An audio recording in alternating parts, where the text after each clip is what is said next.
जय श्री राम दोस्तों। आज मैं आपको बता रहा हूँ कि मकर राशि के जो जातक हैं उनके लिए 17 अक्टूबर से और 15 नवंबर के मध्य का जो समय है, जबकि सूर्य का क्या है, तुला राशि में प्रवेश। तो इनके लिए यह समय कैसे रहने वाला है। और इस समय ये मान लीजिए कि सबसे बड़ा जो परिवर्तन है वह क्या है, चतुर्थ ग्रही यानी 4 ग्रहों का महापरिवर्तन आपके जीवन में आने वाला है। और वह 4 ग्रह हैं राहु, बुध, केतु और साथ में आपके शुक्र। यह 4 ग्रह ऐसे हैं कि जिनका एक महापरिवर्तन आपके जीवन में आने वाला है। और जब इनका महापरिवर्तन आपके जीवन में आएगा तो किस प्रकार से ग्रह गोचर के अनुसार आपका आगे का जो फ्यूचर है, आगे का आपका जो समय है, वह कैसे रहने वाला है। तो सबसे पहले तो ये देख लीजिए कि जैसे कि हम हर बार की भांति क्या करते हैं, भगवान सूर्य को साक्षी मानकर अवलोकन करते हैं। तो मकर राशि के जो जातक हैं उनके लिए भगवान सूर्य कहाँ बैठे हुए हैं, आपके 10वें भाव में बैठे हुए हैं, यानी कि अपनी नीच राशि में बैठे हुए हैं। नीच राशि में जब सूर्य बैठे हुए हों यहाँ पर, और वह भी पिता के घर में, तो पिता के घर में जब सूर्य बैठा हुआ हो तो यह क्या करेगा कि नीच राशि में तो है मगर राज्य, कर्म, कारोबार, अधिकार और राजयोग में यह क्या करेगा, कुछ संफल ही आपको प्रदान कर पाएगा। क्योंकि दोस्तों पूर्णतः कोई भी जब ग्रह उच्च का हो या नीच का हो, उच्च का होता है तो वह पूर्णतः अच्छा फल वहां पर प्रदान कर पाता है उस स्थान को लेकर।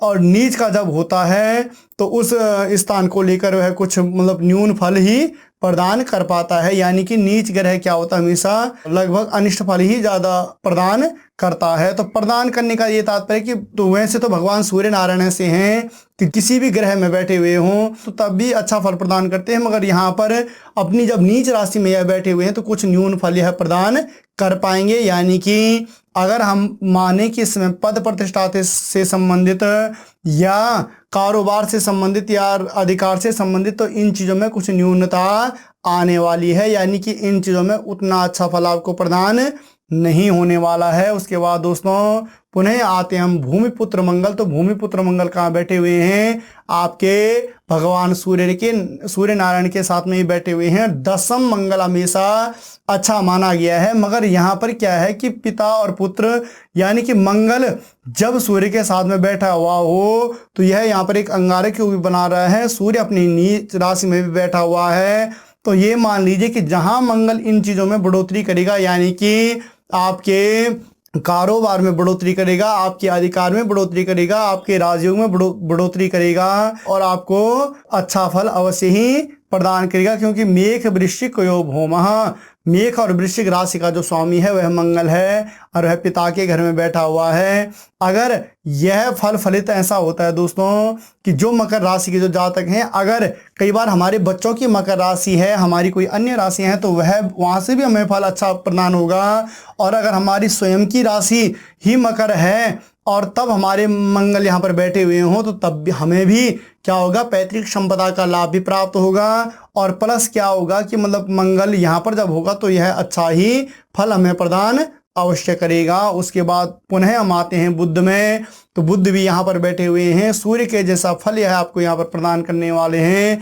यानी कि कारोबार, राजयोग, अधिकार, पद प्रतिष्ठा में यह लगभग समफल ही आपको प्रदान कर पाएंगे। उसके बाद क्या है कि बुध का यहाँ पर राशि परिवर्तन हो रहा है और वह क्या है, 5/11/2023 तक तो यह क्या रहेंगे, तुला राशि में रहेंगे। पुनः यह वृश्चिक राशि में आ जाएंगे, यानी एकादश भाव में आप क्या आ जाएंगे। एकादश भाव में जब बुध आएंगे तो बुध का क्या होता है कि बुध एक अच्छे ग्रह के साथ में बैठता है तो अच्छा फल प्रदान करता है, और एक क्रूर ग्रह के साथ में बैठता तो ऐसा ही फल प्रदान करना शुरू कर देता है। मगर इसका एक अपना स्वभाव है कि यह अपने अनुसार लगभग उतना अच्छा फल प्रदान नहीं कर पाता, मगर फिर भी एकादश में जब बुध बैठेगा तो यहाँ पर यह कुछ न कुछ आपके आय में, आपके इनकम में कुछ न कुछ अवश्य ही बढ़ोतरी यहाँ पर करने वाला होगा। यानी कि आपके जीवन में जो उपलब्धियां हैं या आपकी जो मनोकामनाएं हैं उनमें यह आपको सपोर्ट अवश्य करने वाला होगा। उसके बाद पुनः हम आएंगे देवगुरु बृहस्पति। तो देवगुरु बृहस्पति आपके कहाँ बैठे हैं, चतुर्थ भाव में बैठे हुए हैं। चतुर्थ भाव यानी मातृभाव कहते हैं, और मातृभाव यह सुख का भी स्थान होता है, भवन का भी होता है। भूमि, अचल संपत्ति इत्यादि का भी होता है। मगर यहाँ पर क्या है, यह राहु के साथ में जब बैठा हुआ है तो गुरु चांडाल योग जब यह बना रहा है तो यह अपने फल में यहाँ पर क्या ले आएगा, कुछ न्यूनता ले आएगा। और न्यूनता लाने का तात्पर्य यह है कि यह समय क्या है कि कुछ उलझनों से भरा हुआ भी आपके जीवन में रह सकता है। उलझनों से भरा हुआ गुरु चांडाल योग का ये तात्पर्य होता है कि जब भी हम क्या करते हैं, कई बार हम परिश्रम तो बहुत अधिक कर लेते हैं मगर उसमें हमें फल क्या होता है, कुछ न्यून ही मिल पाता है, परिश्रम के अनुसार हमें फल नहीं मिल पाता। तो ऐसा योग आपके जीवन में यहाँ पर बन सकता है। मगर समय का होता है, समय बदल भी जाता है, राहु का स्थान परिवर्तन भी यहाँ पर अवश्य होगा। तो उसके बाद पुनः यह यहाँ पर क्या हो जाएगा, अच्छा फल फलित करना शुरू कर देगा। उसके बाद ये मान लीजिए कि पुनः दैत्य गुरु शुक्र पे आते हैं। तो शुक्र कहाँ बैठे हुए हैं, आपके अष्टम भाव में बैठे हुए हैं। और शुक्रा वृख तुलाधिपा, वृख और तुला का जो स्वामी है वह कहाँ बैठा हुआ है, आपके मतलब संतान भाव और पिता भाव का मालिक कहाँ बैठा हुआ है, आपके मार्केश यानी आयु का भाव भी है। यह आकस्मिक धन लाभ का भाव भी है और आकस्मिक परिवर्तन का भाव भी है, विदेश गमन का भाव भी है। तो ऐसा कुछ परिवर्तन आपके जीवन में अगर आए तो उसमें आप कहीं भी चूकना मत। अगर आकस्मिक कहीं से धन लाभ इत्यादि बनना होगा, आकस्मिक कुछ स्थान परिवर्तन का योग बनना होगा, या आकस्मिक ये मान लीजिए कि जॉब इत्यादि में कई बार क्या होता है कि हमारे लिए कुछ अपॉर्चुनिटी कुछ हमारे जीवन में कुछ आती हैं तो उनमें हमें क्या करना चाहिए, चूकना नहीं चाहिए। यानी कोई नए रोजगार इत्यादि अगर हमारे जीवन में कुछ अच्छा आ रहा हो, उससे संबंधित हमारे जीवन में अच्छा एक्सपीरियंस जुड़ा हुआ हो, तो उसमें आपको 1% भी नहीं चूकना। उसके बाद पुनः शुक्र का भी क्या है, राशि परिवर्तन हो रहा है, यानी 29/10/2023 के बाद या सिंह से क्या आ जाएंगे, कन्या राशि में, यानी अपनी नीच राशि में आ जाएंगे। मगर फिर भी नवम भाव और एकादश भाव जो दो भाव हैं और जो द्वितीय भाव है, इनमें कोई भी ग्रह अगर बैठता है तो लगभग वह अच्छा फल ही प्रदान करता है। तो जब यह शुक्र आपका भाग्य स्थान में आ जाएंगे तो भाग्य में यह क्या करेंगे, वृद्धि करेंगे, यानी कि धर्म तीर्थ इत्यादि में यह वृद्धि करेंगे। मगर इस समय विशेष रूप से आपको ध्यान रखने की आवश्यकता यह है, शिक्षा से संबंधित क्षेत्र भी है हमारा, गुरु से संबंधित, आचार्य से संबंधित क्षेत्र भी हमारा यही है। तो जब शुक्र यहाँ पर आएंगे तो इन चीज़ों में भाग्य, धर्म और तीर्थ में तब बढ़ोतरी होगी जब हम इन 3 चीज़ों में तभी बढ़ोतरी होगी जब हम क्या करेंगे, अपनी शिक्षा से संबंधित, अपने गुरु से संबंधित या अपने आचार्य से संबंधित उनकी जब हम क्या करेंगे, रिस्पेक्ट करेंगे। यानी शिक्षा, यानी हम शिक्षा में कुछ बढ़ोतरी का उपाय अगर सोचें, गुरु जो हमारे जीवन में हमारा बुरे वक्त में हमारा जो हाथ पकड़ लेता है, अगर हम उसका सम्मान करते हैं तो उसका आदर करते हैं तो यहाँ पर फिर यह हमारे लिए पुण्यदायी हो जाएंगे। और जो आचार्य, अगर आप शिक्षा से संबंधित आप अभी एजुकेशन क्षेत्र में अभी आप हो तो वहाँ पर जो भी आपके आचार्य, जो भी आपके गुरु हैं, उनकी अगर आप रिस्पेक्ट करते हो तो अवश्य आपका भाग्योदय भी होगा, धर्म और तीर्थ में भी इसमें आपकी रुचि बनी रहेगी और यह आपके लिए फिर अच्छा फल में फलित करना शुरू कर देंगे। उसके बाद पुनः हम आते हैं शनि। तो शनि आपके कहाँ बैठे हैं, द्वितीय भाव में बैठे हुए हैं और यह भाव क्या है, धन, धान्य, संपत्ति, कुटुंब और वाणी का यह भाव है। तो इस समय ये मान लीजिए कि जब शनि यहाँ पर द्वितीय भाव में बैठे हुए हों और शनि मकर कुंभ हो, मकर कुंभ राशि का स्वामी क्या है, स्वयं में शनिदेव ही हैं। और शनिदेव जब अपनी ही राशि में यानी कुंभ राशि में बैठकर द्वितीय भाव में बैठे हुए हों, द्वितीय भाव शुक्र का भी होता है और शुक्र क्या है, शुक्र और शनि दोनों मित्र ग्रह हैं, मित्र की राशि, मित्र ग्रह हैं। मित्र के भाव में जब शनिदेव बैठे हुए हों अपनी राशि में तो ये मान लीजिए कि सबसे अधिक अगर इस समय मकर राशि वालों के लिए कुछ फलित होने वाला है तो वह कौन है, शनिदेव हैं। शनिदेव की कृपा से आपके आपका जो जीवन है इसमें धन धान्य हो गया या संपत्ति हो गई या बैंक बैलेंस इत्यादि के क्षेत्र में बहुत अच्छी बढ़ोतरी आपके होने वाली है। और दोस्तों यह भाव क्या है, सत्य का भी होता है।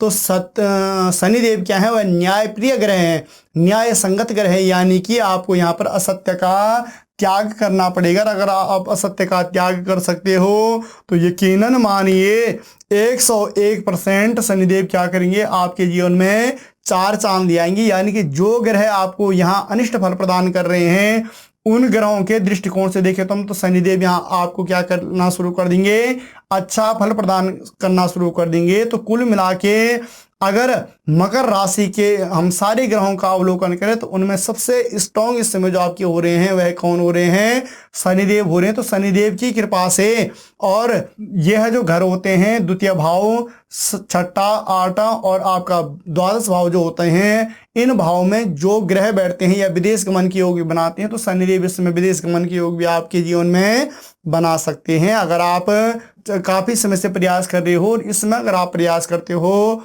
तो 101% यह योग बन सकता है, लाभ की प्राप्ति आपको अवश्य ही हो सकती है। उसके बाद पुनः हम आते हैं राहु। तो राहु आपके चतुर्थ भाव में बैठे हुए हैं, और चतुर्थ भाव का जो राहु होता है वह मातृ स्वास्थ्य से संबंधित इसमें विशेष रूप से आपके जीवन में कष्ट उत्पन्न कर सकता है। यानी माता के स्वास्थ्य को लेकर आपको सजग रहने की आवश्यकता है। और जहां मैंने पहले ही गुरु चांडाल योग आपको बता दिया है, बृहस्पति के साथ में राहु की युक्ति, राहु एक क्रूर ग्रह है, तो जो यह भूमि भवन अचल संपत्ति इत्यादि है इन चीजों में कुछ न्यूनता लाएगा। मगर ये मान लीजिए कि राहु का क्या है, 30/10/2023 के बाद यह मेष से मीन राशि में प्रवेश कर जाएंगे। तो उसके बाद इस भाव को लेकर हम देवगुरु बृहस्पति के दृष्टिकोण से भी देखेंगे, और यहाँ पर केतु भी जब इस भाव से प्रवेश अपनी कन्या राशि में आ जाएगा तो यह भाव भी आपके लिए अच्छा फलित होगा, प्लस केतु भी यहाँ आपको अच्छा फल फलित करेगा 101%। तो ये मान लीजिए कि जब राहु यहाँ पर आ जाएंगे तो उसके बाद मातृ सुख भी आपको प्रदान करेगा। उसके बाद क्या है कि बृहस्पति के द्वारा जो भी सारी चीजें यहाँ पर भूमि भवन अचल संपत्ति इत्यादि सारी चीजें हैं ये आपको पुनः प्राप्त हो जाएंगी। राहु जब यहाँ पर आएगा तो थोड़ा सा क्या है कि भाई बहनों के साथ में यह आपसी तालमेल आपका थोड़ा सा उलझा हुआ रख सकता है, तो आपको थोड़ा सा उन चीजों में उलझना नहीं है, और स्वयं का भी ध्यान रखना है, और गुप्त शत्रुओं का यहाँ पर विशेष रूप से आपको क्या रखना है, ध्यान रखना है। यानी कि जो कभी कभार गुप्त शत्रुओं का तो दोस्तों पता होता ही है लगभग कि किसके द्वारा हमें ऐसी दिक्कत आ रही होगी, तो जिसके कारण अगर आपको कभी भविष्य में कोई दिक्कतें आती हैं तो वैसे लोगों की संगति करना थोड़ा सा समय छोड़ लीजिए। और उसके बाद जब यह राहु का स्थान परिवर्तन होगा तो फिर हमारे जैसे शनि है, बृहस्पति है, या मंगल, सूर्य मंगल और बुध की युक्ति यहाँ पर है, केतु यहाँ आपका आ जाएगा। तो यह फिर जो भी मैंने आपके लिए अच्छा फल बताया है ये सारे ग्रह फिर आपको क्या कर देंगे,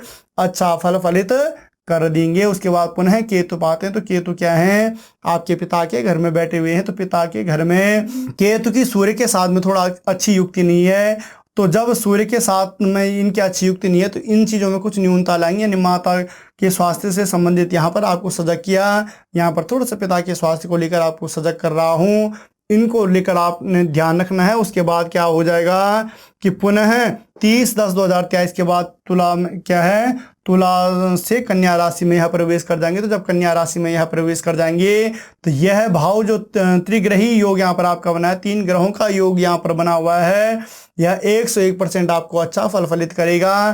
केतु भी जब भाग्य में आएंगे तो भाग्य में यह वृद्धि अवश्य करेंगे। शुक्र के साथ में आएंगे, शुक्र इनका एक मित्र ग्रह है, और शुक्र के साथ में आने से यह आपके धर्म तीर्थ इत्यादि में हर एक प्रकार से आपके जीवन में भाग्योदय कर देंगे। तो अगर हम मकर राशि के जातकों के लिए देखें तो शुरू का समय जो है यानी कि 17 अक्टूबर से और जो 30 अक्टूबर के मध्य का जो समय रहेगा लगभग इनका यह मिला जुला रहेगा, मगर 30 अक्टूबर के बाद पुनः इनके जीवन में सब अच्छा होना शुरू हो जाएगा। तो दोस्तों आपको हमारा यह वीडियो कैसे लगा, आपने इसे लाइक भी करना है, शेयर भी करना है, और अभी तक अगर आपने हमारे चैनल को सब्सक्राइब नहीं किया तो आपको हमारे चैनल को सब्सक्राइब भी करना है। मिलते हैं पुनः एक नई वीडियो में, तब तक के लिए जय श्री राम।